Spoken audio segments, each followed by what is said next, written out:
Friday Vidéo, bonjour. Aujourd'hui, le sujet, faut-il écouter pour savoir ou écouter pour comprendre?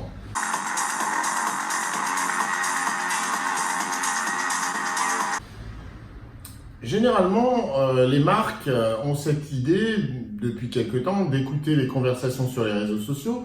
Nous avons aussi cette idée qu'il faut d'abord écouter et puis ensuite parler. Nous avons cette idée que c'est plus social. Mais la question que j'ai envie de vous poser, c'est pourquoi est-ce que vous écoutez finalement? Est-ce que vous écoutez pour savoir? Est-ce que vous écoutez pour découvrir? Ou est-ce que vous écoutez pour comprendre celui qui est en face? Je crois que pour l'instant, on en est encore au stade de l'écoute pour l'écoute, c'est-à-dire l'écoute pour capter des informations, pour les stocker, pour en faire ce qu'on appelle maintenant de la data.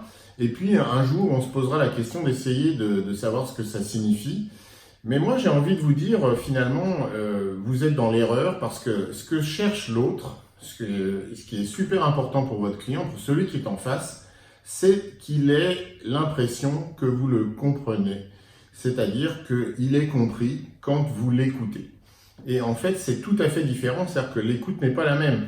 L'écoute pour savoir, c'est poser des questions, peut-être, c'est en tout cas noter des informations, mais c'est pas forcément l'écoute pour comprendre. Finalement, il faut séparer deux choses. Il faut séparer la tonalité émotionnelle de la parole de l'autre, de la conversation, et l'analyse, plutôt rationnelle, du contenu de cette même conversation.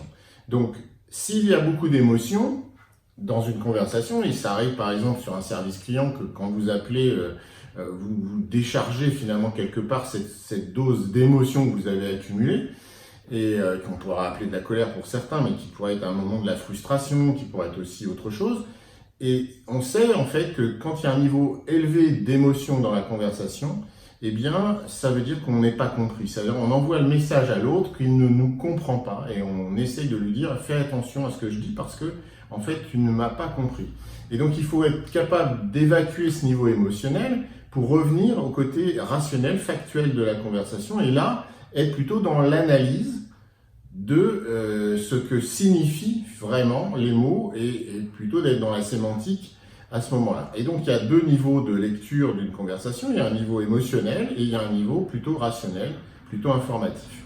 Et donc, je vous invite à essayer de commencer à écouter les gens pour les comprendre et leur montrer dans vos réponses, dans votre attitude, dans votre langage corporel, que vous les comprenez. Parce que c'est hyper important. Si je suis compris par celui qui est en face de moi, je vais lui faire confiance et là, je vais me mettre à lui parler réellement du sujet, de ce qui m'intéresse, de qui je suis. Et c'est là que la qualité d'information va devenir excellente. Donc, avant d'arriver à ce stade, il faut montrer à l'autre qu'il est compris. Est-ce que vous écoutez pour comprendre? On en parle. J'attends vos commentaires. À bientôt dans Friday Vidéo.